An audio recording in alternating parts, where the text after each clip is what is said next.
100% fees రాయితీతో ఏ నేర్చుకోవాలనుకుంటున్నారా? Attend quality thought gen AI test 2025. కాసేపటి క్రితమే ఇది ఒక బ్రేకింగ్ వార్త అని కూడా అనుకోవచ్చు. ఎందుకంటే రోజు లాగానే వాళ్ళు పనికని వెళ్ళారు. అండ్ వాళ్ళు రోజీ కూలీలు కూడా రోజు చేసుకున్నటువంటి కూలీ పనిలో భాగంగానే వాళ్ళు కూడా కూలీ పని కోసం వెళ్ళినటువంటి పరిస్థితి. వాళ్ళు పని చేస్తున్న క్రమంలోనే ఎవరు కూడా అనుకోనటువంటి ఘటన జరిగింది. రోజు కూడా ఈ కూలీలు గవర్నమెంట్ తీసుకొచ్చినటువంటి ఈ పథకం ద్వారా ఎంతో కొంత అంటే కూలీ పనికైతే చాలామంది వెళ్తూ ఉంటారు. అందులో భాగంగానే ఈరోజు కూడా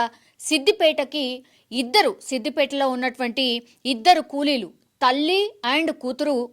తల్లి ఏమో సరోజన, ఆమె పేరు సరోజన అండ్ ఆమెకు 45 సంవత్సరాలు.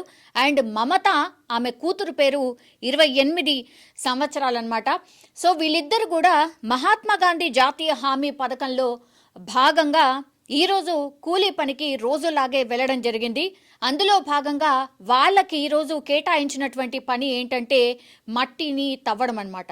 సో మట్టి తవ్వుతున్న క్రమంలోనే పూర్తిగా ఆ మట్టి పెళ్ళలు పూర్తిగా అంటే పెద్ద పెద్ద బండరాళ్ళు ఉన్నాయి. మట్టిని కింద తవ్వుతున్నటువంటి క్రమంలోనే ఆ పైన ఉన్నటువంటి బండరాళ్ళు ఏవైతే ఉన్నాయో అవి జారి వీళ్ళిద్దరి మీద కూడా పడటం జరిగింది. అండ్ అవి కొంత చాలా పెద్దగా ఉన్నటువంటి బండరాళ్ళు, మరి చూసుకోలేదా ఏంటా తెలీదు. ఈ మహాత్మా గాంధీ జాతీయ హామీ పథకంలో భాగంగా అయితే కొన్ని ప్రాంతాలని ఎంపిక చేసుకొని అక్కడ కూలీ పనులు సాగిస్తూ ఉంటారు. వీళ్ళకు ఒక సూపర్వైజర్ కూడా ఉంటారు. అక్కడ ఏమేం పనులున్నాయి ఏంటి అనేది చెప్పి అక్కడ రోజు పని చేయిస్తూ ఉంటారు. అందులో భాగంగా ఈ తల్లి కూతుర్లు కూడా సిద్దిపేటలో ఉన్నటువంటి ఈ ఉపాధి కూలీ పనిలో భాగంగా అక్కడికి వెళ్ళడం జరిగింది. కానీ చూసుకోలేదా మరి ఏమైందా తెలీదు. పూర్తిగా మట్టిని తవ్వుతున్నటువంటి క్రమంలోనే ఈ పెద్ద పెద్ద బండరాళ్ళు ఏవైతే ఉన్నాయో తల్లి కూతుళ్ళ మీద పడటం, ఆ తర్వాతనే వీళ్ళిద్దరు కూడా అక్కడ బండరాళ్ళు మీద పడ్డటువంటి పరిస్థితిలో అక్కడ మిగతా కూలీలు ఎవరైతే ఉంటారో వాళ్ళు కూడా వాళ్ళని రక్షించే ప్రయత్నం కూడా చేశారు. బండరాళ్ళు ఒక్కసారి వీళ్ళిద్దరి మీద పడిపోవడంతో వాళ్ళకు కూడా కొంత సమయం పట్టింది. చాలా పెద్ద బండరాళ్ళు కావడంతో కూడా అక్కడ ఉన్నటువంటి కూలీలు కూడా వాటిని జరపడానికి ఇంకొంత సమయం పట్టింది.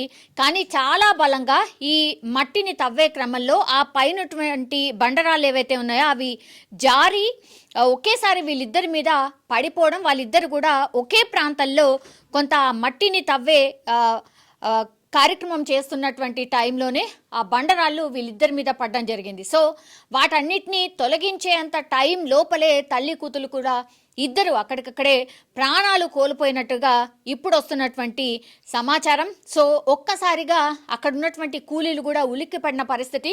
ఎందుకంటే పొద్దున్నే వీళ్ళు పని కోసం వెళ్తూ ఉంటారు కాబట్టి రోజులాగానే పని కోసం వెళ్ళారు. కానీ వాళ్ళ జీవితంలో ఇది చివరి రోజు అవుతుంది అని తల్లి కూతుర్లు కూడా అనుకొని ఉండరు.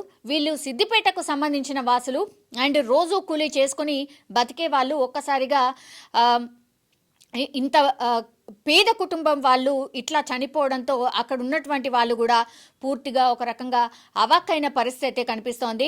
అండ్ అక్కడ ఉన్నటువంటి వాళ్ళు త్వరగా స్పందించి ఆ తర్వాత అంబులెన్స్కి కావచ్చు లేదంటే పోలీసులకు కావచ్చు సమాచారం ఇవ్వడంతో అంబులెన్స్ ద్వారా వాళ్ళని దగ్గరలో ఉన్నటువంటి హాస్పిటల్కి తీసుకువెళ్లే లోపలే వాళ్ళిద్దరు కూడా చనిపోయినట్టుగా డాక్టర్లు నిర్ధారించిన సిచ్యువేషన్ అయితే కనిపిస్తోంది. పొద్దున్నే సిద్దిపేటలో ఇట్లాంటి ఘటన జరగడంతో అయితే ఒక విషాదకరమైనటువంటి వాతావరణం అయితే ప్రస్తుతం అక్కడ కనిపిస్తోంది.